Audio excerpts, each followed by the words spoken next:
वचन संपवले, ज्यात यावर जोर देण्यात आला की हे ज्ञान संयमी, इंद्रिय प्रामाणिक वागणूक आणि विनम्र स्वभाव असलेल्यांसाठी आहे. हे एक रहस्य होते. सर्व रहस्यांपैकी सर्वात मोठे आणि एखाद्याला प्राप्त होऊ शकणारे सर्वोच्च ज्ञान होते. ज्याने ते प्राप्त केले त्या व्यक्तीचा कधीही पुनर्जन्म होणार नाही. शुकाने लक्षपूर्वक ऐकले, त्याचे मन व्यासाने दिलेले ज्ञान आत्मसात कळत होते. त्याच्या लक्षात आले की हे प्राचीन ज्ञान केवळ एक तात्विक संकल्पना नाही, तर मुक्तीचा मार्ग आहे. जन्म आणि मृत्यूच्या चक्राच्या पलीकडे जाण्याचा मार्ग आहे. जेव्हा तो आपल्या मार्गदर्शकाच्या उपस्थितीपासून दूर जात होता, तेव्हा शुकाला कौशिंच्या कालातील शिकवणींबद्दल भीती आणि श्रद्धेची भावना जाणवली. पूज्य व्यास सखोल शहाणपणाने म्हणाले, खरे ब्राह्मणाला सांसारिक इच्छेने प्रभावित केले जाऊ नये. त्याने कामुक सुख आणि भौतिक संपत्तीशी असलेल्या सर्व आसक्तींचा त्याग केला पाहिजे. सन्मान, यश आणि कीर्तीचा पाठपुरावा केवळ बंधनाकडे नेतो. कारण हा एक मार्ग आहे जो जन्म आणि मृत्यूचे चक्र कायम ठेवतो. ज्या विद्वानाने वेदांवर प्रभुत्व मिळवले आहे तरी तो इच्छांनी बांधलेला आहे, त्याला खरा ब्राह्मण मानले जात नाही. ज्याने सर्व शास्त्रांचा अभ्यास केला आहे, ब्रह्मचार्यांचे व्रत पाळले आहे आणि विधी आणि स्तोत्रे चालली आहे, त्याला अजूनही आध्यात्मिक समजूतदारपणाचे सार नाही. सर्व प्राण्यांशी करुणा आणि दयाळूभावाने वागण्या खरे शहाणपण आहे. जणू ते स्वतःचे नातेवाईक आहे. तो मुक्तीची गुरुकिल्ली म्हणजे केवळ विधी करणे किंवा यज्ञ करणे नव्हे, तर आसक्ती आणि इच्छेपासून मुक्त मनाची स्थिती विकसित करणे. जेव्हा एखादी व्यक्ती इतरांना घाबरणे बंद करते आणि इतर लोक त्याला घाबरणे बंद करतात, जेव्हा त्याला काही नको असते आणि त्याला कोणत्याही प्रकारची घृणा नसते, तेव्हा त्याला ब्रह्माचा दर्जा प्राप्त होतो. इच्छा हे या जगातील एकमेव बंधन आहे आणि सर्व सांसारिक आसक्तींचा त्याग केल्यानेच एखाद्याला खरे स्वातंत्र्य मिळते. जसे अंधारलेल्या ढगांमधून चंद्र उगवतो, तशी बुद्धिमान व्यक्ती इच्छेच्या डागांपासून मुक्त होऊन त्याच्या वेळेच्या ध्येयाने वाट पाहत जगते. पृथ्वीवरील वस्तूंचा पाठलाग केवळ तात्पुरत्या आनंदाकडे नेतो, ज्याचा परिणाम शेवटी स्वर्गापासून दूर जाण्यात होतो. खरा आनंद आंतरिक शांती आणि समाधानाची स्थिती जोपासण्यात आहे, जो तहान लागण्याबरोबरच तापदायक जोग आणि शंका यांच्या शांत समजुतीद्वारे सूचित होतो. समाधान, दुःखहीनता, आसक्तीपासून मुक्ती, शांतता, आनंद आणि मत्सरापासून मुक्ती हे 6 गुण असलेली व्यक्ती परिपूर्ण किंवा परिपूर्ण होते, जे शरीराच्या सर्व चिकणीच्या पलीकडे जातात आणि आतल्या आत्म्याला ओळखतात. ते वेद, सत्य, दान, तपस्या, त्याग आणि आनंद या 6 घटकांच्या मदतीने मुक्ती प्राप्त करतात. बुद्धिमान व्यक्ती शरीरात वसलेल्या आत्म्याला समजून घेतल्याने शेवट न जाणणारी प्रसन्नता प्राप्त करते. त्याच्या मनाला सर्व दिशांनी भटकण्यापासून रोखून आणि आत्म्यावर पूर्णपणे स्थिर करून त्याला मिळणारे समाधान अतुलनीय आहे, जो योग ध्यानाने गुंतलेला राहतो. अयोग्य भोगापासून योग्यरित्या प्रतिबंधित केल्या आपल्या इंद्रियांना निलंबित करतो, त्याला ब्राह्मण म्हटले जाते. अशी व्यक्ती इतरांपेक्षा वेगळी असते. आत्म्यापासून त्याचे आनंद मिळवते. प्रकाशाच्या पंधरवड्यात त्याचा आनंद चांद्रचक्तीप्रमाणे सतत वाढतो आणि आनंद त्या योगीचे दूर करतो, जो स्थूल आणि सूक्ष्म अशा दोन्हींच्या पलीकडे जातो. कृतींच्या पलीकडे गेलेल्या, स्वतः गुणांच्या विनाशाच्या पलीकडे गेलेल्या आणि आता सांसारिक वस्तूशी संलग्न नसलेल्या ब्राह्मणावर अधोक्ती आणि मृत्यू हल्ला करू शकत नाही. योगी सर्व गोष्टींपासून मुक्त होऊन आसक्ती आणि घृणा या दोन्हींच्या पलीकडे असलेल्या अवस्थेत राहतो आणि अशा प्रकारे या जीवनातही त्याच्या इंद्रियांना आणि त्यांच्या सर्व वस्तूंना पार करतो. प्राचीन भारताच्या एका कोपऱ्यात पूज्यवशी आणि कथाकार व्यास आपल्या शिष्याबरोबर विश्वाची रहस्य सांगण्यास उत्सुक होऊन बसला होता. शिष्याने जीवनातील क्षुल्लक चिंतांच्या पलीकडे जाऊन मुक्तीची सखोल समज शोधली होती. व्यासाने अध्यात्माच्या शिकवणीचे वर्णन करून सुरुवात केली, जी वास्तविकतेच्या स्वरूपाचा सखोल शोध आहे. ते म्हणाले, अवकाश हा आपल्या सर्वांच्या सभोवती असलेला अखंड मध्यांतर आहे. हा आपल्या कानांचा सार आहे, जो वाऱ्याच्या कुजबुज ऐकू शकतो. अस्तित्वाचे विज्ञान आपल्याला शिकवते की अवकाशात ध्वनी हे त्याचे वैशिष्ट्य आहे, एक कंपन जे अस्तित्वाच्या प्रत्येक कोपऱ्यात प्रतिध्वनित होते. व्यास बोलत असताना त्याचे डोळे आतील प्रकाशाने चमकले, घटकांमधील संबंधांच्या गुंतागुंतीच्या जाळ्याला प्रकाशित करत होते. ते पुढे म्हणाले, आपल्या प्रवासात आपल्याला वाहून नेणाऱ्या पायांमध्ये त्यांच्या सारासाठी वारा असतो. आपल्याला टिकून ठेवणारे प्राणवायू देखील वाऱ्यापासून बनलेले असतात आणि आपल्या सभोवतालच्या जगाचा अनुभव आपण स्पर्शाद्वारे घेतो. सूर्याची उदारपणा, मेणबत्तीच्या ज्वालाची चमक हे सर्व प्रकारचे गुणधर्म आहेत, ज्याचे विविध रंगांमध्ये स्वरूप आहे. ते बोलत असताना व्यासाचे हात वाद्यवृंदाचे नेतृत्व करणाऱ्या वाहकाप्रमाणे सृष्टीचे धागे एकत्र विणत आहेत. ते म्हणाले, शरीर हे मातीपासून बनलेले आहे, गल आणि कष्टाळू आहे. आपली हाडे, दात आणि नखे हे सर्व या स्थिर पायापासून बनलेले आहेत. परंतु हे केवळ भौतिक पदार्थ नाही, आपली चव घेण्याची भावना देखील पाण्यात कुजलेली आहे, जी आपली तहान मागवते आणि आपल्या अस्तित्वाचे पोषण करते. ते बोलत असताना हवा जीवनाच्या तालासह कंपित होत होती, जी परिपूर्ण संतुलनात सुसंगत असलेल्या घटकांची सिंपनी होती. व्यासांच्या शब्दांनी समजूतदारपणाची एक रेखाचित्र विंगली, ज्यामुळे सर्व गोष्टींचा परस्पर संबंध उघड होतो. त्यानंतरच्या प्रत्येक घटकामध्ये आधीच्या घटकाचे गुणधर्म असतात असे त्यांनी स्पष्ट केले. अस्तित्वाच्या प्रत्येक पैलूला आधार देणाऱ्या नातेसंबंधांची एक गुंफलेली मालिका शिष्याने लक्षपूर्वक ऐकले. एका मरुद्यानातील कोरड्या प्रवाशाप्रमाणे शहाणपणाने मद्यपान केलेल्या सगळ्यास बोलत राहिला.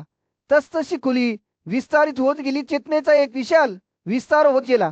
त्याने 3 पूरक घटकांचे वर्णन केले: अविद्या, अज्ञान, काम, इच्छा आणि कर्मकृती, जे आपल्या अनुभवांना आणि आकलनास आकार देतात. आणि मग एखाद्या उत्कृष्ट कलाकाराच्या अंतिम स्पर्श जोडणाऱ्या कुशल चित्रकाराप्रमाणे त्याने उच्च वास्तव प्रकट केले, मनाचे त्याच्या सविशेच्या साराचा समजूतदारपणा, जो भेदभाव करतो आणि निश्चितता निर्माण करतो आणि अनंत आणि सर्वसमावेशक आत्मा हा जीव आहे.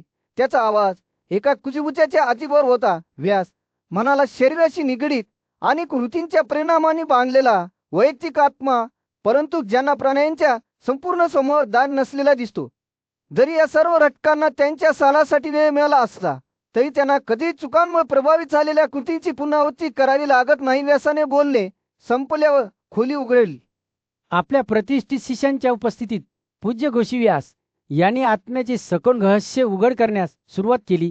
ज्यांनी नश्वर बुद्धीच्या सीमा ओलांडल्या होत्या आणि पवित्र शास्त्रांशी परिचित होते, त्यांच्याबद्दल ते बोलले. ते म्हणाले की हे ज्ञानी लोक सूक्ष्म शरीर परिधान केलेल्या आत्म्याला पाहू शकत होते, जे अत्यंत सूक्ष्म आणि त्याच्यातून भौतिक स्वरूपापासून अलिप्त होते. रहस्यव्यास बोलत राहिला तसंच त्याच्या शब्दांनी त्याच्या श्रोत्यांच्या मनात जिवंत प्रतिमा रंगवल्या. त्याने सूर्याच्या किरणांशी तुलना केली, जे आकाशातील प्रत्येक भागात वाहतात, पण तो उघड्या डोळ्यांना अदृश्य राहतात, जे त्यांच्या स्थूल शरीरापासून मुक्त होऊन विश्वात फिरत असतात.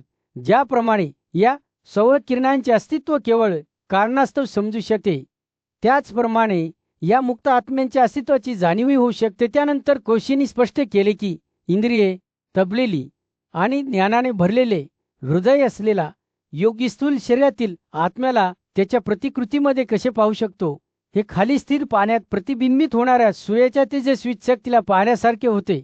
योगीची धारणा वेळ किंवा जागेच्या मर्यादांद्वारे मर्यादित नव्हती. मग ती झोपलेली असो किंवा जागृत दिवस असो किंवा रात्र, ते आत राहणाऱ्या अदृश्य प्राण्यांना पाहू शकत होते. व्यास पुढे त्या योगीच्या स्थितीचे वर्णन करत गेले, ज्याने स्वतःच्या आत्म्यावर प्रभुत्व मिळवले होते, भौतिक शरीराच्या मर्यादांपासून आणि त्यांच्या मनाच्या आणि समजूतदारपणाच्या प्रभावापासून मुक्त होऊन या व्यक्तीचे लिंग पूर्ण नियंत्रणात होते.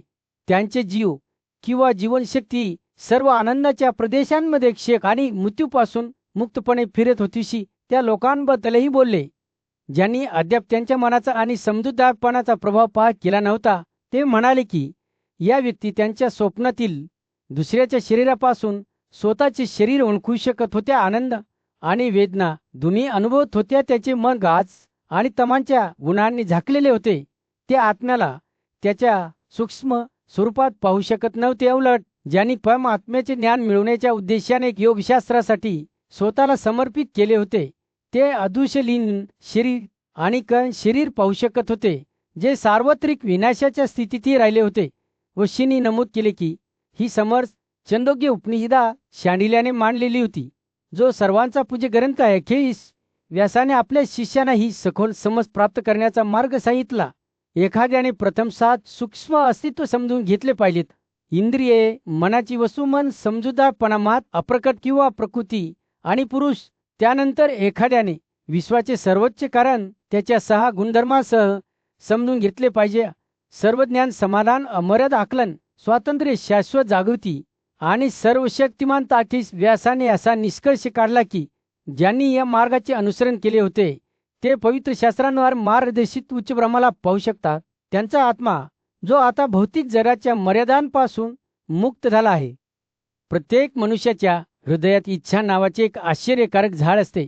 त्याची मुळे त्रुटीमध्ये घट्टपणे लावली जातात आणि त्याचे खोड क्रोध आणि गर्वाने मजबूत होते.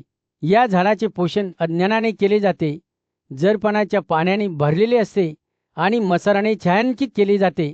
दोखाच्या फांद्या दूरपर्यंत पसरतात, तर प्रत्येक कोपऱ्यातून भीती उगवत्या. झाडाची पाने सतत बदलत असतात, कारण माणसांच्या इच्छा वाऱ्यासारख्या बदलत असतात. सांसारिक वस्तूंची तहान खोडाजवळ गुंफलेली असते, ज्यामुळे एक सापळा तयार होतो, जो अतिलोभी माणसांना लोखंडी साखळ्यांमध्ये बांधतो. ते झाडाच्या पायथ्याशी बसतात आणि त्याची फळे कापण्याच्या आशेने त्याची पूजा करतात. पण ज्या व्यक्तीने या साखळ्यांवर ताबा मिळवण्याचे आणि झाड कापण्याचे धाडस केले, तो दुःख आणि आनंद या दोन्हींपासून वाचू शकतो. या धाडसी आत्म्याने प्रथम त्या झाडाचे खरे स्वरूप ओळखले पाहिजे की तो सुखांपासून जन्मला आहे आणि अज्ञान आणि जडत्वाने टिकून आहे. झाडाचे अस्तित्वच एक विष आहे, जे सांसारिक इच्छांच्या प्रत्येक भोगाने त्याची स्वतःची मुळे नष्ट करते. समाधीच्या तलवारीने सज्ज असलेली ते ज्ञानी व्यक्ती या विश्वासघातकी झाडाला बळजबरीने उपटून टाकू शकते. अज्ञानाचे दुर्गामी मूळ तोडून ते दुःखाच्या पलीकडे जाऊ शकतात आणि मुक्ती मिळू शकतात. पण जे सत्य ओळखण्यास अपयशी ठरतात त्यांच्यासाठी त्याचे परिणाम भयंकर असतात. ते आनंदाचे आश्वासन देणाऱ्या वस्तूंमध्ये अडकतात. प्रत्येक जीवात शरीर नावाचे एक शहर असते, ज्याचा शहाणा शासक समज असतो. इंद्रियांना त्यांच्या कार्यात मार्गदर्शन करणारे मन मुख्यमंत्री म्हणून काम करते. तथापि जेव्हा मन सांसारिक इच्छांनी दूषित होते, तेव्हा ते त्याचे संतुलन आणि स्थिरता गमावते. समजूतदारपण देखील मनाशी समानतेच्या स्थितीत उतरते. राजांच्या लहरीपणाला बळी पडते. आज ती काही शक्ती विवेकावर नियंत्रण मिळवते, आतल्या आत्म्याला भारावून टाकते. जणू एखाद्या आशावाची प्रतिमा अंधाराच्या उपस्थितीमुळे वितूत होते. मन, जो एकेकाळी एक विश्वासू सेवक होता, तो आता आपल्या स्वामीशी विश्वासघात करतो आणि राजांशी मैत्री करतो. एकत्रितपणे ते समजूतदारपणा, इंद्रिये आणि आदी आत्म्यालाही गुलाम बनवतात. अशा प्रकारे तुटीतून जन्मलेला आणि अज्ञानाने पोषित झालेला इच्छेचा वृक्ष सर्वात बुद्धिमान प्राण्यांनाही कसे नष्ट करू शकतो, हे आपण पाहतो. केवळ या विश्वासघातकी शक्तीची आणि अज्ञानाची मुळे ओळखूनच एखादी व्यक्ती त्याच्या आवाक्यातून सुटण्याची आणि खरी मुक्ती मिळवण्याची आशा करू शकते. एकच शात जंगलामध्ये भीष्म आपला नातू युधिष्ठिर याच्यासोबत बसून प्राचीन ज्ञान समाई कळत होता. बेटावर जन्मलेल्या ऋषी, ज्यांच्या शब्दांनी भीमाच्या स्वतःच्या अंतःकरणात ज्ञानाच्या द्वारा प्रज्वलित केल्या होत्या, त्यांच्या शिकवणींचे वर्णन करायला सुरुवात करताच पूज्यवशीचे डोळे चमकू लागले. लक्षपूर्वक ऐका, माझ्या मुला भीष्मा, आदराने भरलेला त्याचा आवाज म्हणाला. ऋषी पृथ्वी, पाणी, अग्नी, वारा आणि अवकाश या 5 मूलभूत घटकांबद्दल आणि त्यांना जीवन देणाऱ्या त्यांच्या 50 गुणाबद्दल बोलले. भीष्म थांबला आणि युधिष्ठिराला या शब्दांचा भार आत्मसात करू दिला. जसजसे त्याने प्रत्येक अस्तित्वाच्या गुणधर्मांची गणना करण्यास सुरुवात केली, तसचा त्याचा आवाज अधिक उत्साही होत गेला. पृथ्वी स्थिर आहे, तरीही त्या सर्व सजीव वस्तू निर्माण करण्याची आणि टिकून ठेवण्याची शक्ती आहे. त्याचा सुगंध सूक्ष्म आहे, परंतु सर्वत्र सुगंध शोषण्याची त्याची क्षमता अतुलनीय आहे. भीष्मच्या हात पृथ्वीचे सार दर्शवण्याप्रमाणे हावभाव करत होते. ते म्हणाले की पाणी थंड आणि ताजेत्वाने होते, तरी त्या एक आग्नेयमय उत्कटता देखील होती, जी सर्वात कठीण पदार्थ देखील वितळू शकते. त्याची तरता एक आश्चर्यकारक गोष्ट आहे. भीष्माने आश्चर्याने म्हटले, आणि त्याची इच्छेनुसार एकत्रित होण्याची किंवा वितळण्याची क्षमताही त्याच्या अनुकूलतेचा पुरावा आहे. अग्नी ऊर्जा आणि जीवनाचे मूळच स्वरूप एका अप्रतिरोध क्रोधाने प्रज्वलित होऊन त्याच्या मार्गातील सर्वांचा नाश करत होता. तरीही तो एक सौम्य कोमल करता देखील होता, जो सर्वात थंड अंतःकरणाला गरम करण्यास सक्षम होता. वर तो महान बुडाच्या स्पर्शाने नाचत होता, जो गरम किंवा थंड नव्हता. तरीही त्यात एक शक्ती आणि गती होती, जी सर्वात मजबूत, संरचनांना देखील उद्ध्वस्त करू शकत होती. भीष्माने घोषित केले, हा जीवनाचा श्वास आहे आणि हालचालींचे सार आहे. अंतरा, अमर्याद विस्तार, ध्वनिक आणि शांतता, विस्तार आणि आकुंचन यांचे घर होते. त्याचे गुणधर्म जितके रहस्यमय होते तितकेच ते आश्चर्यकारक होते. भीष्माने त्याचे पटल संपवल्यावर युधिष्ठिरचे डोळे आश्चर्याने रुणावले. या सत्तांना प्रत्येकी 5 गुणधर्म आहेत असे कसे म्हणता येईल, त्याने विचारले. त्याचे कपाळ कुतूहलाने फुगले होते. भीष्म जाणून बुजून हसला. माझ्या मुला, समजूतदारपणा हे भौतिक जगाच्या पलीकडचे एक क्षेत्र आहे. त्यात आपण जे काही पाहतो आणि अनुभवतो ते सर्व समाविष्ट आहे. तरीही ते त्यांच्या पलीकडे जाते. समजूतदारपणामध्ये 60 गुणधर्म आहेत, तर घटकांचे 50 गुण, तसेच मन आणि आत्म्याचे गुण. भीष्म सतत समजावून सांगत असताना युधिष्ठिरचे डोळे एका नवीन समजाने चमकले. वेद घोषित करतात की या अस्तित्वाची निर्मिती सर्वोच्च ब्रह्माद्वारे करण्यात आली होती. जो सर्वस्याच्या पलीकडे आहे ते शाश्वत नाहीत, तर त्याच्या अनंत शक्तीचे प्रकटीकरण आहे. जसा सूर्य मावळू लागला, जनालावर सोनेरी झगमगत होता, तसंच ते भीष्मचे शब्द युधिष्ठिरच्या हृदयात हलक्या पावसासारखे स्थिरावले. तरुण राजकुमार त्याचे शब्द लक्षपूर्वक ऐकत होता. युद्धभूमीवर सूर्य मावळत होता आणि जमिनीवर विखुरलेल्या निर्जीव रूपांवर सोनेरी चमक दाखवत होता. पांडव बंधूंपैकी सर्वात मोठा युधिष्ठिर या मृत्यूच्या समुद्रामध्ये उभा होता. त्याचे डोळे क्षितिजावर कोणत्याही हालचालीची खून पाहत होते. पृथ्वीचे हे स्वामी, तो म्हणाला. त्याचा आवाज दुःखाने जळ आहे, जो एकेकाळी सामर्थ्य आणि सामर्थ्याने राज्य करत होता, आता शांत आणि शांत आहे. प्रत्येक जण माणसांमध्ये एक राक्षस होता. युद्धातील त्यांचे पराक्रम पृथ्वीवरील इतर कोणाशीही तुलना करता येत नव्हती. युधिष्ठिर बोलत असताना पूज्यनाथ भीष्म लक्षपूर्वक ऐकत होता. त्याचे डोळे भूतकाळातील आठवणींनी झाकलेले होते. कृतयुगात त्याने सुरुवात केली. त्याचा आवाज मंद आणि शांत होता. अनुकंपक नावाचा एक राजा होता. तो युद्धामुळे कमकुवत झाला होता. त्याचे सैन्य शून्य झाले होते आणि त्याचे राजराट झाले होते. भीष्माच्या शब्दांनी युधिष्ठिरच्या मनात एक स्पष्ट चित्र रेखाटले. एकेकाळी सामर्थ्यवान राजा, जो आता नशिबाने खाली आला गेला आहे. भीष्म पुढे म्हणाले, अनुकंपकाचा मुलगा हरी हा इतरांसारखा योद्धा नव्हता. स्वतः नारायणासारखा बलवान तो शूरपणे लढला, पण शेवटी लढाईत त्याच्या शत्रूवर पडला. आयुष्याच्या सुरुवातीच्या काळात चिरडून गेलेल्या या तरुण राजकुमाराच्या विचाराने युधिष्ठिराला दुःखाची भावना जाणवली. राजा अनुकंपक त्याच्या मुलाचे नुकसान सहन करूनच शकल्याने दुःखात बुडाला होता. तो हरवला आणि एकटाच पृथ्वीवर भटकला. जोपर्यंत त्याला ज्ञानीऋषी नारद भेटले नाहीत, राजाने नारदाकडे आपले मन ओतले आणि हरीच्या मृत्यूची आणि त्याच्या स्वतःच्या पतनाची कथा सांगितली. नारदाने लक्षपूर्वक ऐकले. त्याचे डोळे करुणेने भरलेले होते. मी तुम्हाला एक कथा सांगेन, तो म्हणाला, जी तुम्हाला जीवन आणि मृत्यूचे स्वरूप समजण्यास मदत करेल. आणि म्हणून तो ब्रह्मांडाच्या निर्मितीबद्दल, स्वयं जन्मलेल्या ब्रह्माबद्दल बोलू लागला, ज्याने अनंत संख्येने प्राणी जन्मले होते. नारद बोलत असताना युधिष्ठिरचे मन स्मरणातीत काळाकडे वाहून गेले. त्याने विश्वाला जीवनासह भरलेले पाहिले. 3 जग प्राण्यांनी भरून गेले. पण नंतर आपत्ती आली. ब्रह्माचा क्रोध उफाळला आणि त्याच्या शरीरातून एक अग्नी उफाळला, ज्याने त्याच्या मार्गातील सर्व काही भस्म केले. स्वर्ग आणि पृथ्वी, आकाश आणि सर्व सजीव प्राणी काही सोडले गेले नाही. तरीही नाशाच्या काळातही करुणा होती. स्तनु दैवी आणि शिव ब्रह्मदेवाच्या बाजूने आला. त्याचा राग शांत करण्याचा प्रयत्न कर. तू माझ्या हातून वरदानास पात्र आहेस. ब्रह्मा म्हणाला, त्याची शक्ती अजूनही उग्र आहे. तुझ्या अंतःकरणाची इच्छा काय आहे? मी तुला ते देण्याच्या प्रकारे. मृत्यू आणि विनाशाच्या दरम्यान युधिष्ठिराला एक चमक दिसली. एका दिव्य क्षेत्रात स्तनु सर्व सृष्टीभूत प्राण्यांचा स्वामी महादेव याच्या पुढे विश्वाच्या रहिवाशांच्या वतीने विनुनिकक उभा राहिला. हे स्वामी, जाणून घ्या. त्याच्या करुणेने भरलेल्या आवाजात स्तनु म्हणाला, या सृष्टीभूत प्राण्यांसाठी माझ्या याचना आहेत. ते तुमच्या ऊर्जेतून जन्माला आले आहेत आणि मी तुम्हाला विनंती करतो की तुम्ही त्यांच्यावर रागावू नका. त्याने महादेवाकडे विलोनीच्या डोळ्यांनी पाहिले.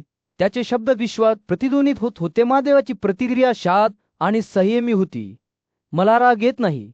त्यांचा नाश व्हावा अशी माझी इच्छा नाही. तो म्हणाला, प्राण्यांच्या वजलामुळे भारावलेल्या पृथ्वी देवीने मला त्यांचा नाश करण्याची विनंती केली आहे, कारण ती त्यांच्या संख्येखाली पाण्यात बुडालेली दिसते आहे. त्याचे शब्द दुःखाच्या संकेतांनी भरलेले होते आणि स्तनूचे हृदय त्याच्याकडे गेले. तातडीचा आवाज येत असताना स्तनू पुढे आला. हे देवांचे स्वामी, क्रोधाला बळी पडू देऊ नका. त्याने विनवणी केली, संतुष्ट व्हा, या प्राण्यांना वाचवा. सर्व तलाव, सर्व गवत आणि वनस्पती, सर्व स्थिर प्राणी आणि सर्व गतिशील प्राणी ते तुमच्या अग्नीने भस्म होत आहेत. संपूर्ण विश्व जीवनाचा तिरस्कार करणार आहे. तो थांबला, त्याचे डोळे महादेवाकडे बंद झाले, जणू तो समजून घ्यायला तयार आहे. देवतांच्या सोनेरी स्थानाकडे खोल नजरेने पाहिले आणि एका क्षणासाठी असे वाटले की विश्वाचे भवितव्य आधांतरी आहे. मग हळूच मान डोलावून तो बोलला, मी त्यांचा नाश करणार नाही. तो म्हणाला, पण मी माझ्या आतली ही ऊर्जा कशी निष्प्रभ करू शकतो. आणि म्हणून स्तंभचे शब्द महादेवाच्या हृदयापर्यंत पोहोचले आणि करुणेचा उद्रेक होऊ लागला. ज्याप्रमाणे दैवी ब्राह्मण महादेवाने त्याची अग्निशक्ती दडपली, त्याच प्रकारे विश्वात एक मोठा बदल झाला. सर्व सजीवांना भस्म करणारा अग्नी विझला आणि त्याच्या जागी एक नवीन उदयास आला. जन्म आणि मृत्यू एकमेकांशी गुंफलेले होते. जणू एखाद्या न पाहिलेल्या धाग्याने महादेवाच्या शरीरातून एक स्त्री उभी राहिली. तिने काळे आणि लाल वस्त्र परिधान केले होते. तिचे डोळे अंधाराच्या रात्रीसारखे होते. तिचे तळवे आणि का आकाशीय अलंकारांनी सुशोभित होते. ती जन्मलेल्या आत्म्यापुढे उभी होती आणि तो तिच्याशी अशा आवाजात बोलला, जो अनंत काळ प्रतिध्वनित होत होता, हे मृत्यू, विश्वातील या प्राण्यांचा वध करा. तो म्हणाला, मी तुम्हाला रागाने भरून बोलावले आहे आणि त्यांचा नाश करण्याचा निर्धार केला आहे. पण जेव्हा तिने महादेवाचे शब्द ऐकले, तेव्हा देवी मृत्यूला एक धोकाची भावना जाणवली. तिने मूर्ख किंवा विद्वान अशा सर्व प्राण्यांच्या जीवनावर चिंतन केले आणि तिचे अंतःकरण त्यांच्याकडे गेले. तिचे अश्रू पडू न देता तिने ते तिच्या जोडलेल्या हातांमध्ये धरले आणि महादेवाशी बोलली, मी त्यांचा वध करेन. ती म्हणाली, पण मी तुम्हाला विनंती करते, स्वामी, दया का. ब्रह्मांडाच्या विशाल विस्तारामध्ये आजोबा ब्रह्मन आणि त्यांची मुलगी मृत्यू यांच्यात एक सखोल संवाद सुरू झाला. हे दृश्य नश्वर आकलनाच्या पलीकडे असलेल्या एका क्षेत्रात मांडण्यात आले होते, जिथे अस्तित्वाचे कापड दैवी हातांनी विणले गेले होते. रात्रीच्या आकाशासारखी मोठे डोळे असलेला मृत्यू तिच्या वडिलांसमोर उभा राहिला. तिचे डोक इच्छेच्या प्रयत्नातून क्षणार्धात दडपले गेले. तिने आदराने हात जोडले, अधिक एखाद्या कोमल वेलाप्रमाणे तिच्या पाठीशी झुकली आणि सहानुभूतीने थरथरणाऱ्या आवाजात बोलली, हे आदरणीय पित्या, मी तुझ्यापासून जन्मलेला असा भयंकर पराक्रम कसा साध्य करू शकतो. जिवंत प्राणी, निष्पाप अर्भके, तरुण आणि वृद्धांचा वध करण्याचा विचार मला भीतीने भरून टाकतो. मला काहीतरी अन्याय करण्याची भीती वाटते. ब्राह्मणाचा प्रतिसाद उन्हाळ्याच्या दिवशी सौम्य वाऱ्यासारखा होता. शाल, पण हा मृत्यू सर्व प्राण्यांचा नाश करण्याचा तुमचा हेतू आहे. तो म्हणाला, जा आणि तुमचे कर्तव्य पार पाडा. या कृतीच्या योग्यतेवर किंवा इतर गोष्टींवर चिंतन करू नका. हे केलेच पाहिजे, कारण ते विहित आहे. मृत्यू तिच्या वडिलांसमोर उभा होता. तिचे डोळे त्याच्याकडे वळले, पण ते आयुष्यापासूनच वंचित असल्यासारखे वाटत होते. ब्राह्मणाचे शब्द आव्हानांसारखे हवेत लटकत होते. तरीही मृत्यू शांत राहिला. भीती आणि शंकांनी गोठला त्याची कविचल इच्छाशक्ती असलेला आजोबा जणू त्याच्या आदेशाच्या परिणामाची वाट पाहत होता. तसा स्वतः गप्प झाला. त्याची नजर विश्वावर पडली आणि सौम्य स्मिताशाने त्याने सृष्टीच्या विशाल विस्ताराकडे नजर टाकली. असे म्हटलेले आहे की जेव्हा ब्राह्मणाचा क्रोध कमी झाला, तेव्हा मृत्यू त्याच्या बाजूने निघून गेला. ती धेनुका म्हणून ओळखल्या जाणाऱ्या पवित्र ठिकाणी भटकली, जिथे तिने 5 आणि 10 अब्ज वर्षे कठोर तपश्चर्या केल्या. एका खंबाऱ्यासारखी एका पायावर उभी राहिली. तरीही तिच्या प्रयत्नानंतरही ती ब्राह्मणाची आज्ञा पूर्ण करण्यासाठी स्वतःला आणू शकली नाही. तिने आणखी 20 अब्ज वर्षे तपश्चर्या केल्या, पुन्हा एकदा एका पायावर उभी राहिली आणि 10,000 अब्ज वर्षे हरणासोबत जंगलात राहिली. त्यानंतर मृत्यूने पाण्याच्या पृष्ठभागावर कमळाच्या फुलाप्रमाणे तरंगणारे 8,000 वर्षे मौनाचे व्रत पाळले. त्यानंतर ती कौशिकी नदीकडे गेली, जिथे ती फक्त हवा आणि पाण्यावर राहत होती. तिचा प्रवास सुरू राहिला. जेव्हा ती गंगेकडे जात होती, नंतर मिळूच्या पर्वतांकडे जात होती, लाकडाच्या तुकड्यासारखी स्थिर उभी होती. अखेरीस मृत्यू हिमालयाच्या शिखरावर पोहोचला, जिथे देवांनी त्यांचे महान यज्ञ केले होते. ती आणखी 100 कोटी वर्षे तेथे उभी राहिली. तिच्या पायाच्या बोटांवर तिचे वचन धरून भक्तीच्या कृतीमध्ये ज्याचा उद्देश ब्रह्माला प्रसन्न करणे हा होता, ती पुन्हा एकदा त्याच्या समोर उभी असताना ब्राह्मणाने विचारले, हे कन्या, तू कशात गुंतलेला आहेस? मृत्यूने उत्तर दिले, पित्या, मी जिवंत प्राण्यांचा नाश करू शकत नाही. मी तुझी क्षमा मागतो आणि एका विशाल आणि अनिश्चित जगाच्या दरम्यान पांडवांपैकी ज्येष्ठ असलेल्या युधिष्ठिराने आपल्या पूज्य नातू भीष्माकडून मार्गदर्शन मागितले. त्या तरुण राजकुमाराचे मन धार्मिकतेच्या स्वरूपाबद्दलच्या प्रश्नांनी भरले होते. त्याचा खरा अर्थ काय, तो कोठून आला आणि तो कोणी कसा प्राप्त करू शकतो? भीष्माने ज्ञानी आणि आदरणीय युधिष्ठिरचे प्रश्न लक्षपूर्वक ऐकले. त्याने हे स्पष्ट करून सुरुवात केली की चांगल्या प्रथा, पवित्र स्मृती आणि पूज्यवेद हे नीतिमत्तेचे 3 प्राथमिक स्रोत आहेत. या प्राचीन ग्रंथांमध्ये योग्य वर्तनाची तत्त्वे अधोरेखित केली गेली आहेत, जी व्यक्तींना सद्गुणाच्या मार्गावर मार्गदर्शन करतात. तथापि भीष्म पुढे म्हणाले, केवळ या धर्मग्रंथांचे पालन करण्यापेक्षा धार्मिकतेमध्ये आणखी बरेच काही आहे. प्राचीन काळातील विद्वान ऋषींनी एखाद्या कृतीमागील उद्देश हा धार्मिकतेचा एक महत्त्वाचा पैलू म्हणून ओळखला होता. एखाद्याच्या कृत्यामागील हेतू आणि प्रेरणा समजून घेतल्यास ते योग्य वर्तनाच्या तत्वाशी सुसंगत आहेत की नाही हे ठरवता येते. भीष्म बोलत असताना त्यांनी अनेक उदाहरणे विंगली, ज्यात सदोष व्यक्ती देखील योगायोगाने धार्मिक कृत्यांवर कशी आखडतात हे स्पष्ट केले आहे. उदाहरणार्थ, चोर इतरांकडून चोरी करू शकतो, परंतु नंतर त्या काही मिळवलेल्या फायद्याचा वापर उघड सद्गुणी कृत्य करण्यासाठी करू शकतो. त्याचप्रमाणे अराजकतेच्या काळात व्यक्ती लुटमार आणि फसवणुकीचा अवलंब करू शकतात. तरीही जेव्हा त्यांच्या स्वतःच्या हक्कांचे उल्लंघन केले जाते तेव्हा ते अचानक न्यायासाठी प्रखर समर्थक बनतात. भीष्माने सत्याचे महत्त्व अधोरेखित केल्यामुळे त्याचे शब्द शहाणपणाने भरलेले होते. सत्य बोलणे गुणकारी आहे असे त्याने घोषित केले. सत्यापेक्षा मोठे काही नाही. सर्वात पापी आणि क्रूर व्यक्ती देखील सत्याचे समर्थन करण्याची शपथ घेऊन त्यांच्या दुष्कृत्यांच्या शोधात एकत्र येऊन समान आधार शोधू शकतात. युधिष्ठिराने लक्षपूर्वक ऐकल्यावर भीष्माने त्याला संपत्ती आणि सत्तेच्या मोहाला बळी न पडल्याचा इशारा दिला. बलवान आणि श्रीमंत लोक अनेकदा नीतिमत्तेची तत्त्वे कमकुवत मानतात, परंतु जेव्हा त्यांचे स्वतःचे भाग्य प्रतिकूल होते तेव्हा त्यांना या आदर्शांचे पालन करण्याचे महत्त्व जाणवले. भीमच्या शब्दांमध्ये मानवी स्वभावाची सखोल समज होती, ज्यामुळे लोक अनेकदा त्यांच्या स्वतःच्या त्रुटी पाहण्यात अपयशी ठरतात, परंतु इतरांमधील दोषांकडे सहजपणे लक्ष वेधून घेतात हे उघड होते. त्याने युधिष्ठिराला शुद्ध अंतःकरण आणि भीती किंवा चिंतेने मुक्त आनंदी स्वभाव विकसित करण्यास प्रोत्साहित केले. असे केल्याने एखादी व्यक्ती सत्यनिष्ठा, निस्वार्थता आणि करुणेच्या तत्वांद्वारे मार्गदर्शित नीतिमत्तेच्या मार्गावर चालू शकते. क्षितिजाच्या खाली सूर्य बुडाल्याने भूप्रदेशावर एक उबदार चमक आणत भीष्माने त्याचे प्रवचन संपवले. नीतिमत्तेचे संकेत युधिष्ठिराला प्रकट झाले होते. आता शहाणपण, करुणा आणि जे योग्य आहे ते करण्यासाठी अतूप वचन मदतीने मार्गदर्शित या उदात्त मार्गावर चालणे त्याच्यावर अवलंबून होते. राजाभोवती सूर्य मावत होता. युधिष्ठिराभोवती जमलेल्या सभेवर एक उबदार नारिंगी प्रकाश पडत होता. राजकुमाराचे डोळे त्याच्या गुरु भीष्मावर लक्षपूर्वक खिळले होते. जेव्हा त्याने एक प्रश्न विचारला होता ज्याचा त्याच्या मनात मोठा भार होता, तू म्हणतोस की नीतिमत्व किंवा कर्तव्य हे सूक्ष्म विचारांवर अवलंबून असते. युधिष्ठिराने कुतूहलाने भरलेला त्याचा आवाज सुरू केला.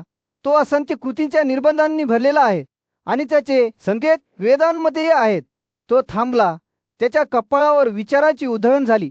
पण माझ्या आत एक विशिष्ट आंतरिक प्रकाश आहे, एक ठिणगी आहे जी मला निष्कर्षाद्वारे योग्य आणि अयोग्य यात फरक करण्यास अनुमती देते. भीष्माने लक्षपूर्वक ऐकले.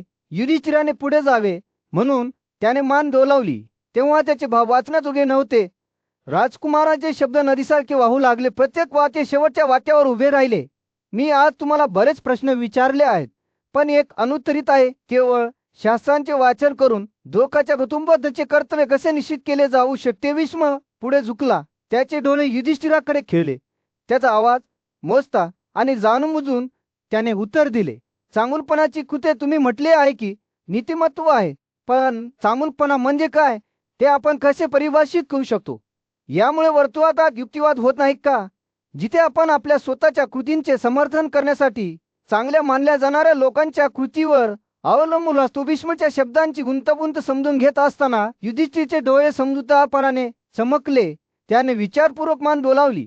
त्याचे मन परिणामाशी झुंजत होते. मला असे वाटते की त्या युगातील मानवांच्या सामर्थ्यानुसार प्रत्येक युगासाठी कर्तव्ये निश्चित केली गेली आहेत. शेवटी तो म्हणाला. भीष्म हसला. एक लहानसे गूढ स्मित जे त्याच्या बुद्धीच्या सखोलतेबद्दल बरेच काही सांगते.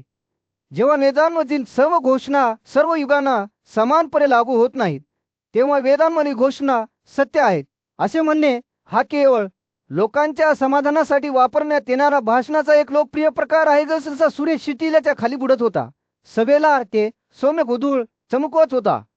युधिष्ठिरचे शब्द नदीसारखे वाहू लागले. प्रत्येक वाक्य शेवटच्या वाक्यावर बांधले गेले. त्याने श्रुती आणि स्मृतीमधील विरोधाभासाबद्दल काही दुष्ट व्यक्ती कशा प्रकारे धार्मिक कृत्ये कायमची थांबवू शकतात याबद्दल सांगितले. योग्य आणि अयोग्य यांच्यातील नाजूक संतुलनाचे वर्णन करताना त्याचा आवाज अधिक तीव्र झाला. कर्तव्याचा मार्ग रेल्वेच्या काठापेक्षा बारीक आणि डोंगरापेक्षाही स्थूल असतो. त्याचे डोळे दृढनिश्चयाने चमकत. त्याने घोषित केले, धार्मिकता सुरुवातीला दूरच्या आकाशात दिसणाऱ्या फनेमे इमारतीच्या रूपात दिसून येते, परंतु जेव्हा विद्वानांनी त्याची तपासणी केली तेव्हा ती अदृश्य होते. आणि अदृश्य होते मात्र जसजशी खोल होत गेली तसंच युधिष्ठिरच्या शब्दांनी नीतिमत्तेच्या गुंतागुंतीचे एक स्पष्ट चित्र रेखाटले. एका जंगलात जेथे झाड वाऱ्यात हळुवारपणे हलत होती तेथे जाजली हा ब्रह्मघात होता, ज्याने आपले जीवन नीतिमत्तेच्या शोधासाठी समर्पित केले होते. तो एक महान कपश्चर्या करणारा माणूस होता. त्याच्या डोक्यावर जाळीदार कुलूप होते आणि त्याचे शरीर घाण आणि चिकणमातीने आच्छादलेले होते. अनेक वर्षे तो समुद्राजवळ बसला होता, कठोर तपश्चर्या करत होता, असंख्य व्रते आणि निबंध पाळत होता आणि कठोर नियमानुसार त्याच्या अन्नाचे नियमन करत होता. जेव्हा तो शांततेत बसला, ध्यानात हळवला, तेव्हा जाजलीला त्याच्या आत एक अभिमानाची भावना जाणवली. या गतिशील आणि अचल प्राण्यांच्या जगात माझ्या बरोबरीचे कोणीही नाही असे त्याने स्वतःला वाटले. सावली लपलेल्या राक्षसांना माहीत नसताना पिसांच्या एका जोडीने त्याची बडबड ऐकली. ते आपापसात कुजबुजत म्हणाले, तुळधारा नावाचा एक माणूस आहे जो त्याच्या शहाणपणासाठी प्रसिद्ध आहे आणि खरेदी विक्रीमध्ये गुंतलेला आहे. तो देखील अशा शब्दांना पात्र नाही. पिसासाच्या शब्दांनी जजवीचा अभिमान डळमळीत झाला आणि त्याने या तुळधाराला भेटण्याची शपथ घेतली. अतिमानवाने त्याला समुद्रातून उचलले आणि त्याला एका विशिष्ट मार्गावर जाण्यास सांगितले. जळे अंतःकरणाने जजली त्याच्या प्रवासाला निघाला आणि अखेरीस वाराणसी शहरात पोहोचला. तो रस्त्यांवरून फिरत असताना जाजलीला तुळधारा हा दुकानदार दिसला, जो विविध वस्तू खरेदी विक्रीमध्ये गुंतलेला होता. ब्राह्मण त्याच्याजवळ आदराने आला आणि तुळधाराने अतिथींना योग्य आदराने अभिवादन करत त्याचे प्रेमाने स्वागत केले. तुला जर जाणून बुजून हसला, जणू त्याला जजलीचा खरा हेतू माहीत आहे. हे ब्राह्मण, तो म्हणाला, तू माझ्याकडे का आला आहेस हे मला माहीत आहे. लक्षपूर्वक ऐका, कारण मी तुला एक कथा सांगेन. तू समुद्राजवळ राहिला आहेस, तपश्चर्या केलीस आणि व्रतांचे पालन केलेस, पण तुझ्या अंतःकरणाचे काय? तू गर्व होऊ दिला नाहीस का? तुळधाराने सांगितलेल्या शब्दांनी जरली आश्चर्यचकित झाला. त्याने पक्षामध्ये राहण्याची त्याची कथा सांगितली. त्यांनी त्याच्या डोक्यावर घरटे कशी बांधली आणि त्यांच्या पिल्लांना कसे वाढवले आणि आई वडील त्याला सोडून गेले तेव्हाही तो किती दिवस ती उभा होता. तुळधाराने लक्षपूर्वक ऐकले. त्याच्या डोळ्यात एक ज्ञान व चमक हे जजली. तू बघ, तुझ्या कृती निस्वार्थतेमुळे नव्हे तर अभिमानाने केल्या गेल्या. तुला वाटले की तू तपस्वी यश मिळवले आहे आणि म्हणूनच आकाशातील आवाजाने तुला फटकारले. तुळधाराच्या शब्दांमधील सत्य लक्षात येतात जाजलीचा चेहरा पडला. तो स्वतःच्या अहंकाराने आंधळा झाला होता आणि या ज्ञानी दुकानदाराला भेटूनच त्याला नीतिमत्तेचे खरे स्वरूप समजण्यास सुरुवात झाली. तुळधार पुन्हा हसला. त्याचे डोळे करुणेने भरले. ये, तो म्हणाला, चला आपण एकत्र फिरूया, मी तुम्हाला दाखवतो. भीष्माच्या उपस्थितीत पुढच्या तुळजन्माने एक वैश्विक प्रसिद्ध तपस्वी जातीसमोर उभा होता. तुळधाराने त्याच्या नैतिकतेबद्दलची सखोल समज सामायिक करण्यास सुरुवात केली. तेव्हा हवा अपेक्षेने दाट होती. ते म्हणाले, अहिंसा ही केवळ एक संकल्पना नाही तर एक जीवनशैली आहे. हे शाश्वत सत्य आहे जे सर्व प्राण्यांना सार्वत्रिक मैत्री आणि परोपकाराने एकत्र बांधते. प्रत्येक शब्दाने तुळधाराचे डोळे त्याच्या स्वतःच्या मार्गाचे वर्णन करताना दृढनिश्चयाने चमकतात. मी इतरांनी गोळा केलेल्या सामग्रीचा वापर करून सरळपणे जगतो. मी फसवणूक न करता व्यापाऱ्यांकडून वस्तू खरेदी करतो आणि प्रामाणिकपणे विकतो. तुळधार थांबला आणि पुढे जाण्यापूर्वी सभोवताचे सर्वेक्षण करत म्हणाला, अहिंसेचा खरा अनुयायी तो आहे जो सर्व प्राण्यांना दयाळूपणे विचाराने, शब्दाने आणि कृतीने वागवतो. तो कधीही भांडत नाही किंवा दुसऱ्याला इजा करण्याचा प्रयत्न करत नाही. त्याचे हृदय इच्छेने अशुते राहते आणि तो सर्व गोष्टी समानपणे पाहतो. तो बोलत असताना त्याच्या आवाजाने किनाऱ्यावर लाटांच्या सोमेलादान सरकार एक सुखदायक गुण घेतला जाजली लक्षपूर्वक ऐकत होता. त्याचे महत्वदराच्या शब्दांचे प्रत्येक बारकावे आत्मसात करत होते. पण तुम्ही ही स्थिती कशी प्राप्त करता, त्याने त्याची उत्सुकता स्पष्ट करत विचारले. तुळधारा हसला. त्याचे डोळे शहाणपणाने चमकले. शास्त्रानुसार जगणारे ज्ञानी आणि परोपकारी माणसांच्या पावलावर पाऊल ठेवले पाहिजे.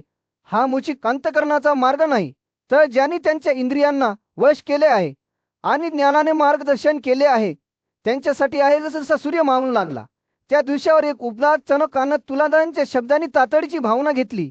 अहिंसेचा सराव करणे हे केवळ एक कर्तव्य नाही, तर ब्रह्म प्राप्त करण्याचे एक साधन आहे. ही भीती ओलांडण्याची आणि निर्भयता प्राप्त करण्याची गुरुकिल्ली आहे. तो अविचल नजरेने जाजलीचे सर्वेक्षण करत थांबला. हे तपस्वी, मी तुम्हाला खरोखर सांगतो की हा मार्ग समुद्री स्वर्ग आणि शेवटी मुक्तीकडे घेऊन जातो. संध्याकाळच्या शातहाण्यामध्ये तुळजारांचे शब्द आशीर्वादासारखे लटकत राहिले. ज्यांनी ऐकले त्या सर्वांना अहिंसेचा प्रवास सुरू करण्यासाठी आमंत्रित केले. रात्रीच्या आकाशात तारे चमकू लागतात. जाजली त्याच्या आसनावरून उठला. त्याचे डोळे नवीन समजाने चमकले. या दोन साधूंमधील भीतीने एक ज्योत पेटवली होती, जी त्या दोघांमध्ये तेजस्वीपणे जळत होती आणि त्यांना अहिंसेच्या अंतिम ध्येयाच्या दिशेने मार्गदर्शन करत होती. जिथे सर्व प्राणी स्वतःचे म्हणून पाहिले जातात अशी स्थिती. ते काय गजबजलेल्या बाजारपेठेत झाली. एक भक्त ब्राह्मण तुळधाराला शून्य आणि विद्वान व्यापाऱ्याशी समोरासमोर उभा होता. तुळधारावर कर्तव्याच्या मार्गावर त्याच्या शिकवणीद्वारे नास्तिकेला प्रोत्साहन दिल्याचा जाजलीने आरोप केल्याने वातावरण तणावाने भरलेले होते. तुमच्या कर्तव्याचा मार्ग सर्व प्राण्यांविरुद्ध स्वर्गाचे दरवाजे बंद करतो, जाजलीने घोषित केले, आणि त्यांच्या उदरनिर्वाहाच्या साधनांनाच थांबवतो. शेतीतून अन्न मिळते आणि ते अन्न तुम्हाला देखील उदरनिर्वाह देते, परंतु तुमचे सिद्धांत बलिदानाचे महत्त्व आणि जीवन टिकून ठेवण्यात त्यांची भूमिका नाकारतात असे दिसते. तुळधाराने लक्षपूर्वक ऐकले. जाजलीच्या शब्दांचा विचार करत असताना त्याचे डोळे अरुंद झाले. तो बोलू लागला. त्याचा आवाज मोजता आणि शांत झाल्याने आता उदरनिर्वाहाचा उद्देश स्पष्ट करेन. तुळधार म्हणाला, मी नास्तिक नाही किंवा मी यज्ञांना दोष देत नाही, मात्र बलिदानाची खरी समज खरोखरच दुर्मिळ आहे असे मला म्हणायचे आहे. ब्राह्मणांनी त्यांची नेमून दिलेली कर्तव्ये सोडून त्याऐवजी क्षत्रियांसाठी केलेले यज्ञ केले आहे. तर तुळधाराचे शब्द एखाद्या आव्हानासारखे हवेत तरलेले. तुळधारांच्या शब्दामागील सत्य लक्षात येतात. जाजलीचे भोळे मोठे झाले. लोभी आणि संपत्तीची आवड असलेल्या सदावान लोकांनी अनेक प्रकारचे यज्ञ सुरू केले आहेत, खोट्या गोष्टी जाहीर केल्या आहेत, परंतु सत्याचे प्रदर्शन आहे. परिणामी चोरी होते आणि वाईट कृत्ये उद्भवतात. तुळधाराने पुढे सांगितले. तुळधार थांबला.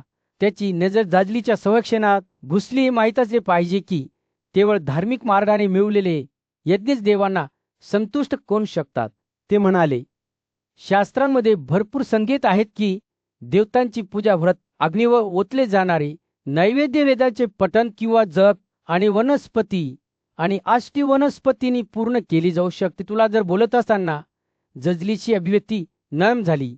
त्याला तुळधाराच्या शब्दामधील सत्य दिसू लागले. तुळधारा म्हणाली, बलिदानाचा खरा अर्थ संपत्ती जमा करणे किंवा वैयक्तिक लाभ मिळवणे असा नाही, की शुद्ध अंतकरणाने इच्छांशी आसक्त न होता कर्तव्य पार पाडण्याबद्दल आहे.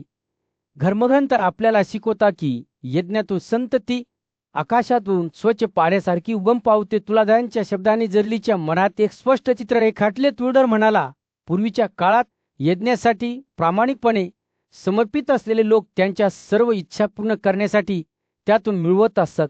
पृथ्वीवर नांगरणी न करता पिके होत असत. ऋषींनी दिलेल्या आशीर्वादामुळे वनस्पती तयार होत असत. तुळधारांच्या शब्दामागील सत्य लक्षात येतात. जाजलीचे डोळे मोठे झाले. तुळधारा म्हणाली, पूर्वीच्या काळातील लोकांनी कधीही फळांच्या इच्छेने बलिदान दिले नाही किंवा त्या फळांचा आनंद घेण्यासाठी त्यांना स्वतःला आवाहन केले गेले नाही. तुळधारा म्हणाली, जे लोक कशा प्रकारे त्या फळांच्या कार्यक्षमतेवर शंका घेऊन त्या करतात, ते त्यांच्या पुढच्या आयुष्यात अप्रामाणिक म्हणून जन्म घेतात. एका शांत आणि अमनीय भूप्रदेशात तुळधार मोठ्या बुद्धीचा ब्राह्मण असलेल्या जाजली समोर उभा होता. एका सौम्य स्मितहास्याने तुळधाराने जाजलीला स्वतःच्या डोळ्यांनी सत्य पाहण्यासाठी आमंत्रित केले. स्वतःसाठी पहा, तो म्हणाला, या पक्ष्यांपैकी मी ज्या कर्तव्याचा मार्ग स्वीकारला आहे. जसजसे ते वरच्या दिशेने पाहत होते तसच जाजलीचे डोळे आश्चर्याने रुंद झाले, कारण त्याने आकाशात अनेक पक्षी फिरत असल्याचे पाहिले. काही जे त्याला परिचित होते तर इतर जे अपरिचित होते त्यांच्यामध्ये तू जराने आपापल्या घरट्यांमध्ये प्रवेश करण्यासाठी तयार असलेल्या पंखांचा आणि पायांचा एक समूह दाखविला. त्यांना बोलवा. तू जरा म्हणाला. त्याचा आवाज प्रेमाने भरलेला होता. पक्ष्यांना त्याच्या बोलवण्याला प्रतिसाद देताना त्याचे वडील म्हणून त्याच्यावरचे प्रेम दर्शविताना पाहून लाजलीचे डोळे चमकले. तुळजाराने अजिबात संकोच न करता घोषित केले, तू खरोखरच त्यांचा पिता लाजली आहेस. भीष्माने कथा पुढे चालू ठेवली, असे म्हणत की त्या पक्ष्यांना जवळीने बोलावले होते आणि कोणत्याही प्राण्याला हानी न पोहोचवणाऱ्या धर्माच्या तत्वानुसार प्रतिसाद दिला होता. तुळजाराने स्पष्ट केले की इतरांना हानी न पोहोचवता केलेल्या सर्व कृती या आयुष्यात आणि पुढच्या आयुष्यात फायदेशीर ठरतात. त्याने सावध केले की इतरांना इजा पोहोचवणाऱ्या कृतीमुळे सदा नष्ट होते आणि जेव्हा विश्वास गमावला जातो तेव्हा त्याचा नाश होतो. तुळजाराने त्यानंतर ब्रह्मदेवाच्या संबंधातील श्रद्धेच्या महत्वाविषयी सांगितले की ती संरक्षिका आणि जन्म देणारी सूर्याची कन्या होती. वैदिक पठण आणि ध्यानातून निर्माण झालेल्या गुणवत्तेपेक्षा श्रद्धा श्रेष्ठ आहे यावर त्यांनी भर दिला. बोलण्यातील दोषामुळे दूषित झालेली कृती श्रद्धेद्वारे वाचवली जाते असे ते म्हणाले. मनाच्या दोषामुळे दूषित झालेली कृती श्रद्धेद्वारे वाचवली जाते, परंतु जेव्हा एखाद्या कृतीमध्ये श्रद्धेचा अभाव असतो तेव्हा कोणती वाणी किंवा मन त्याला वाचवू शकत नाही. भीष्म पुढे म्हणाले की सर्वोच्च प्रभूने एकदा देवतांच्या एका गटाला सांगितले होते की त्यांनी देवांना अर्पण करण्याच्या त्यांच्या निर्णयात चूक केली आहे. प्रभूने स्पष्ट केले की उदामतवादी व्यक्तीचे अन्न श्रद्धेने पवित्र केले जाते, तर अशा श्रद्धेच्या अभावामुळे विश्वास नसलेल्या व्यक्तीचे अन्न नष्ट होते. जगातील केवळ एकच व्यक्ती जो श्रद्धा नसलेला होता, देवतांना अर्पण करण्यास अपात्र होता. तुळजारांचे शब्द जलिलीच्या आत्म्यासाठी मर्मासारखे होते. त्याला समजले की विश्वास हा पापाचा शुद्धीकरण करणारा आहे आणि त्याद्वारे कोणी त्याचे सर्व अपराध टाळू शकतो. जसे की सापाने त्याची त्वचा उधळली. विश्वासापासून दूर राहणे हा धर्म सर्व पवित्र गोष्टींपेक्षा श्रेष्ठ होता. वर्तनाच्या सर्व दोषांपासून दूर राहणे, ज्याने स्वतःला विश्वासात घेतले तो पवित्र झाला. प्रत्येक माणसाला श्रद्धा असते, परंतु ती 3 प्रकारची असते. सत्वराज आणि तमस यांचा प्रभाव एखाद्याच्या श्रद्धेच्या प्रकारानुसार त्यांची नावे घेतली गेली. चांगुलपणा आणि सद्गुणांनी संपन्न असलेल्या व्यक्तीची नावे दिली गेली असे सांगून भीष्माने समारोप केला. ज्ञानी भीष्माच्या उपस्थितीत राजा विचारण्याने सर्व सजीवाबद्दलच्या त्याच्या करुणेतून जन्मलेली एप्याची कथा सांगितली. त्या दिवशी त्या राज्यात इतर कोणत्याही प्राण्यांप्रमाणेच बळी आणि मृत्यूच्या वासाने हवा दाट झाली होती. एक बैल जमिनीवर पडला होता. त्याचे शरीर क्रूर हाताने फाटले होते, तर जवळचा गाई वेदनेने ओढत होता. ब्राह्मण विधीमध्ये मदत करत असताना राजा ब्राह्मणांना गोळा होताना पाहत होता. त्यांचे चेहरे एकाग्रतेने वळलेले होत्या. अविवेकी कतुलीचा साक्षीदार होत असताना राजा विचाख्यांचे हृदय दुःखाने फुलले आणि त्याचा आवाज भावनेने थरथरला. जगातील सर्व गुराढोरांना समृद्धी तो कुजबुजला. त्याचे शब्द असहाय्य प्राण्यांसाठी एक आशीर्वाद होते. राजाचे डोळे ब्राह्मणांवर बंद झाले. त्याचे चेहरे आता अस्वस्थ उत्साहाने चमकले. तो त्यांच्या विरुद्ध बोला, असे म्हणत की ज्यांनी करुणा आणि बुद्धिमत्तेची मर्यादा ओलांडली आहे तेच विश्वास प्राण्यांच्या कत्तलीचे समर्थन करू शकतात. राजा पुढे म्हणाला, जे लोक यज्ञ आणि विधींद्वारे कीर्ती मिळवण्याचा प्रयत्न करतात ते केवळ संशयवादी असतात. त्यांच्या स्वतःच्या इच्छांमुळे अंधे होतात. त्याचे शब्द त्याच्या श्रोत्यांच्या अंतःकरणात खोरवर शिरतात, कारण त्यांना माहित होते की तो सत्याच्या ठिकाणाहून बोलतो. कारण या गोंधळात राजा विचाख्यान खंबीरपणे उभा राहिला. त्याला नीतिमान मनुष्य शहाणपणाचे मार्गदर्शन मिळाले. त्याने त्यांना आठवण करून दिली की सर्व प्राण्यांप्रती निष्काळजीपणा ही सर्व कर्तव्यांपैकी सर्वोच्च आहे. जेव्हा भीष्माने राजाचे शब्द लक्षपूर्वक ऐकले तेव्हा त्याला माहित होते की पुढचा मार्ग धोक्याने आणि अनिश्चिततेने भरलेला असेल. सम्राट त्याच्या आयुष्याबद्दल बोलला, जिथे एखाद्याने घरगुतीपणाचा त्याग केला आणि निसर्गाशी सुसंवाद साधून जगले. राजा विचाख्यान म्हणाला, जे नीच आहेत त्यांनाच फळाची इच्छा असते. त्याचे शब्द आव्हानासारखे हवेत तरंगले. जे ऐकतील त्यांच्यासाठी कृतीचे आव्हानाच्या शब्दाचा विचार करत असताना भीष्माचे डोळे आकुंचित झाले. त्याला माहित होते की यज्ञात मद्य, मासेमार आणि मांसाचा वापर वेदांनी मंजूर केलेला नाही. त्याऐवजी तो अहंकार, न्यायनिवाड्यातील त्रुटी आणि कपटीपणामुळे उद्भवला, ज्या सर्वांचा नाश होण्याचा धोका होता. शहाणा म्हाताऱ्या योद्ध्याला प्रत्येक यज्ञात विष्णूच्या उपस्थितीबद्दल आणि मान्य पायसाचं अर्पण करण्याचे महत्त्व सांगणारी प्राचीन बुद्धी आठवली. या दुर्दैवी दिवशी जेव्हा सूर्य मावळू लागला तेव्हा राजा विचारल्यान त्याचा मुलगा युधिष्ठिराकडे वळला आणि त्याला एक प्रश्न विचारला, जो त्याला उर्वरित दिवस त्रास देईल. जो इतरांना इजा करण्याच्या इच्छेपासून मुक्त आहे, तो त्यांचे शरीर जिवंत ठेवण्यात कसे यशस्वी होऊ शकतो? तरुण राजकुमार गोंधळून गेला. त्याला कशी प्रतिक्रिया द्यावी याची खात्री नव्हती. भीष्माचा आवाज त्या शांततेला तलवारीसारखा कापून टाकतो. त्याची धार शहाणपणाने धारदार असते. एखाद्याने योग्यता प्राप्त केली पाहिजे आणि अशा प्रकारे वागले पाहिजे की एखाद्याचा आवाज शांत होईल. एका गोंधळाच्या काळात पांडव बंधूंपैकी सर्वात ज्येष्ठ असलेल्या युधिष्ठिराने आपल्या पूज्य नातू भीष्माकडून मार्गदर्शन मागितले. तरुण राजकुमार एका नैतिक द्विधा मनस्थितीत अडकला होता, जो त्याच्या अस्तित्वाच्या रचनेची चाचणी घेईल. गौतम अंगिरसाचा मुलगा एक ज्ञानी आणि विद्वान माणूस चिरा करीन. याला त्याच्या वडिलांनी त्याच्या स्वतःच्या पत्नीला मोठ्या चुकीच्या कृत्याबद्दल ठार मारण्याची आज्ञा दिली होती. परंतु चिराकरींचा स्वभाव असा होता की तो परिणामांवर प्रथम विचार केल्याशिवाय असे घृणास्पद कृत्य करण्यास स्वतःला आणू शकला नाही. युधिष्ठिराने चिराकरीण्याची कथा सांगितल्याप्रमाणे भीष्माने एक कथा लिहिण्यास सुरुवात केली, जी पितृसत्ता, कर्तव्य आणि मातृप्रेमाची गुंतागुंत उलगडेल. प्राचीवर्षीच्या शहाणपणाचा प्रतिध्वनी करत भीष्माने घोषित केले की जो माणूस कृती करण्यापूर्वी बराच काळ चिंतन करतो, तो दोनदा धन्य असतो. चिराकरींची परिस्थिती अशी होती, जिच्याशी अनेक जण जुळवून घेऊ शकत होते. त्याच्या वडिलांच्या आदेशाने त्याला त्याच्या स्वतःच्या नैतिक दिशामुलीशी मतभेद निर्माण केले होते, ज्यात असे म्हटले होते की मुलाने निसंशयपणे त्याच्या सरांचे पालन करावे. तरी ज्याने त्याला जीवन दिले आणि तिच्या गर्भात त्याचे संगोपन केले, अशा त्याच्या आईचा तो कसा वध करू शकेल? या निर्णयाचा भार मेरू पर्वताच्या कशी शक्तीप्रमाणे चिराकरींवर पडला. भीष्म बोलत असताना युधिष्ठिरचे डोळे समजूतदारपणामुळे रुंदावत गेले. त्याला चिराकरींना त्याच्या स्वतःच्या समस्यांचे प्रतिबिंब दिसले, कारण त्याला देखील त्याच्या स्वतःच्या आयुष्यात अशाच प्रकारच्या समस्यांना सामोरे जावे लागले होते. तरुण राजकुमाराला माहित होते की तो त्याच्या आई आणि वडील दोघांबद्दल कृतज्ञतेचा ऋणी आहे, ज्यांनी त्याला जीवन दिले आणि त्याला जगाचे मार्ग शिकवले. भीष्म पुढे म्हणाले, सर, या अन्नाच्या सर्व वस्तू वेदांमधील सूचना आणि जगाशी संबंधित इतर सर्व ज्ञान देणारे आहेत. सर, हा धर्म आहे. सर, हा स्वर्ग आहे. सर, हा सर्वोच्च तपश्चर्या आहे. त्याचे शब्द आदराने ओघत होते, जणू एखाद्या नश्वर व्यक्तीऐवजी एखाद्या देवाबद्दल बोलत आहे. तरी भीष्माने आई आणि मुन यांच्यातील पवित्र बनी माने केला. आई हे स्वतःचे शरीर आहे, तो म्हणाला. त्याचा आवाज भावनेने भरलेला होता. असा कोणता तर्कशुद्ध माणूस आहे जो आपल्या आईचा वध करील, ज्याची काळजी केवळ त्याच्यासाठी आहे की त्याचे स्वतःचे डोके सुक्या भोपळ्यासारख्या रस्त्याच्या कडेला पडले नाही? युधिष्ठिराने जेव्हा ऐकले तेव्हा तो जगाकडे एका नवीन प्रकाशात पाहू लागला. त्याच्या लक्षात आले की पालक आणि मूल यांच्यातील नातेसंबंध हे परस्पर कर्तव्याचे आहे. प्रत्येक पक्ष प्रेम आणि सन्मानाच्या कर्तव्याने मानलेला आहे. तरुण राजकुमाराला माहित होते की तो त्याच्या वडिलांबद्दल किंवा आईबद्दलच्या त्याच्या जबाबदाऱ्यांपासून दूर राहू शकत नाही, कारण त्यांनी त्याला जीवन दिले आणि त्याला जगाचे मार्ग शिकवले. स्पष्ट त्याच्या या क्षणी युधिष्ठिराला समजले की खरी बुद्धी जीवनातील गुंतागुंत स्वीकारण्यात आहे.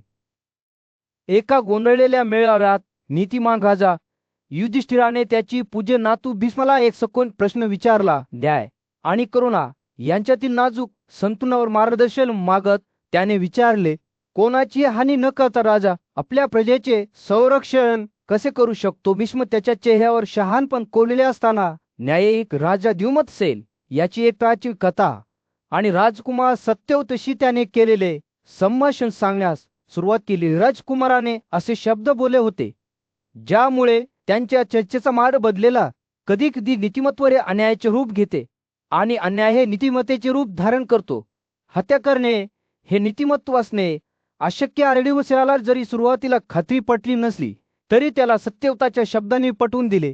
त्याने राजकुमाराला अशा समाजाची कल्पना कशी केली जिथे व्यक्तींना त्यांच्या उल्लंघनासाठी शिक्षा होणार नाही हे स्पष्ट करण्यास सांगितले. सत्यवतने प्रस्तावित केले की क्षत्रिय, वैश्य आणि शूद्र या तीन खालच्या वर्णांना ब्राह्मणांच्या मार्गदर्शनाखाली ठेवले जावे, जे त्यांच्या धार्मिकता रुजवतील. जे ब्राह्मणांच्या शिकवणींचे पालन करण्यात अयशस्वी ठरले त्यांना राजाला कळवले जाईल, जे नंतर शारीरिक हानी न करता शिक्षा देतील. ते बोलत असताना द्युमतसेनने बदलत्या काळाबद्दल चिंतन केले. त्याला एक भूतकाळ आठवला जेव्हा लोक प्रामाणिक होते आणि सहजतेने स्वतःवर राज्य करत असत, जिथे गुन्हेगारांसाठी कठोर शब्दावर पुरेशी शिक्षा होती.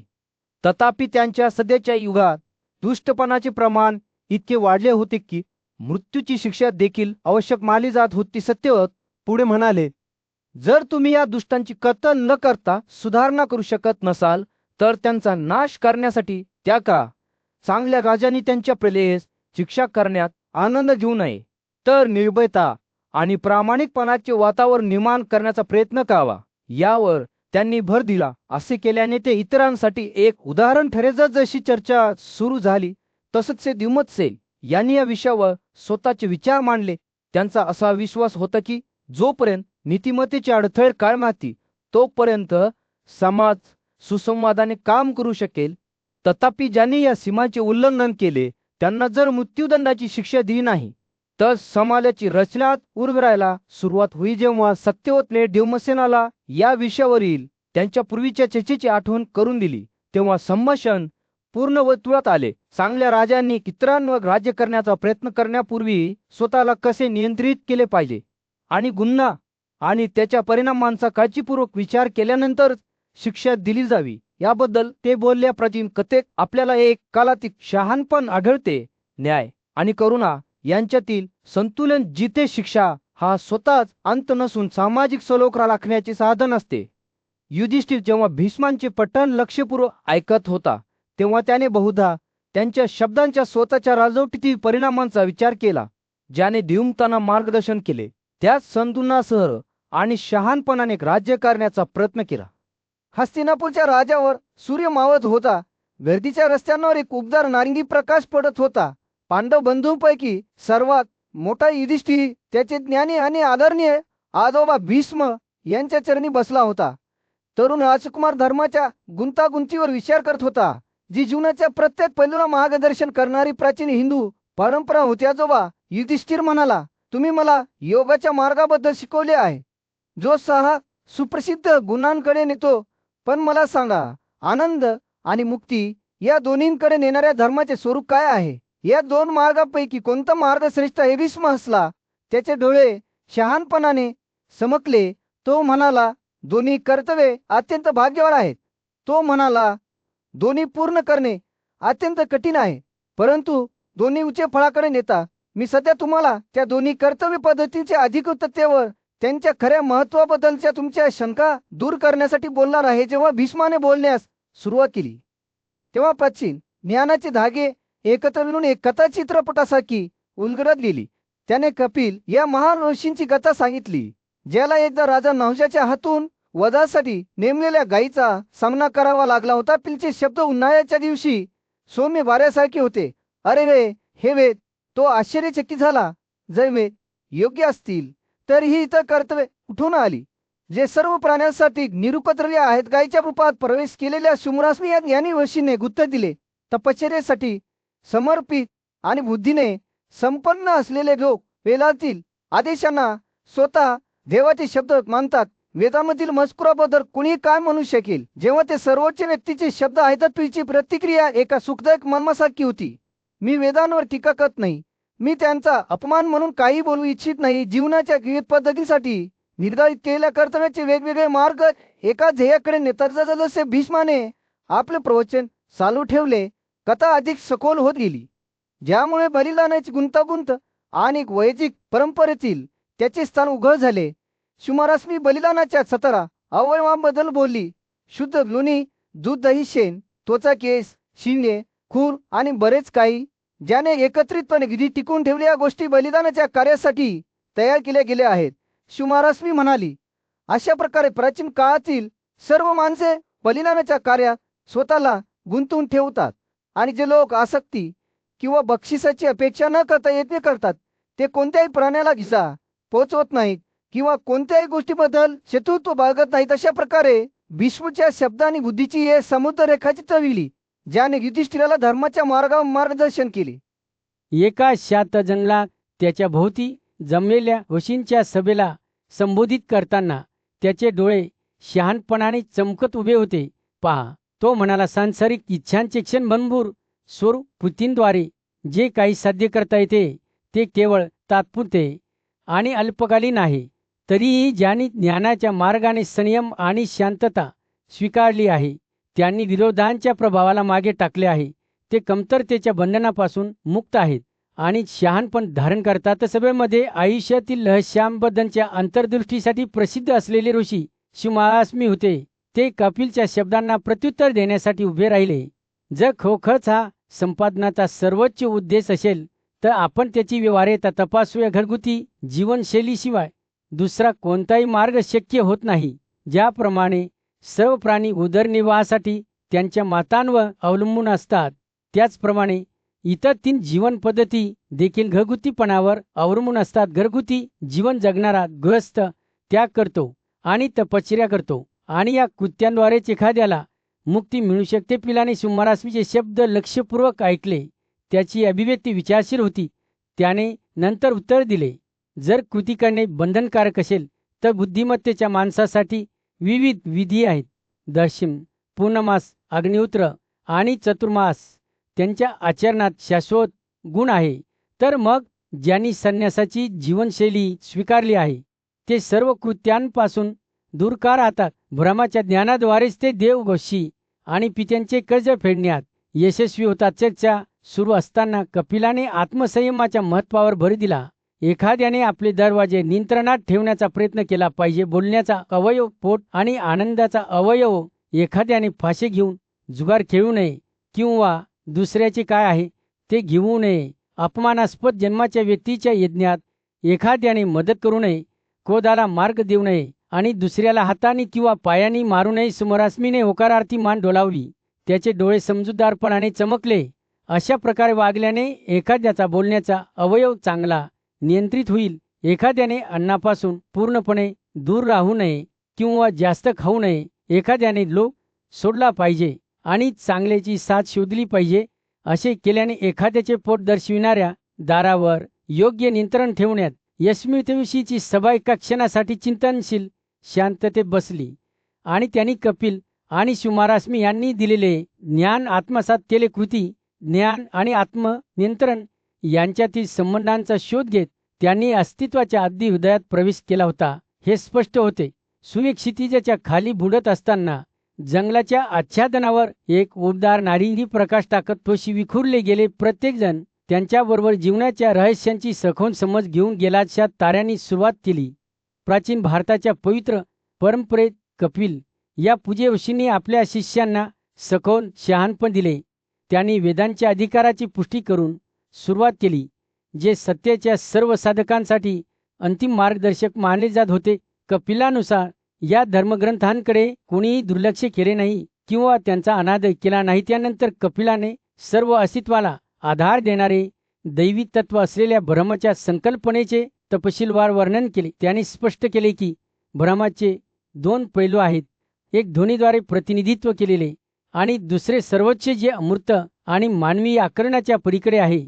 कपिलाने घोषित केले की ज्यांनी पहिल्या पैलूची सखोल समज प्राप्त केली आहे ते अखेरीस दुसऱ्या पैलूपर्यंत पोहोचू शकतात. वैदिक मंत्रांद्वारे शुद्धीकरणाच्या महत्त्वावर भर देत त्यांनी आध्यात्मिक वाढीच्या प्रक्रियेचे वर्णन केले.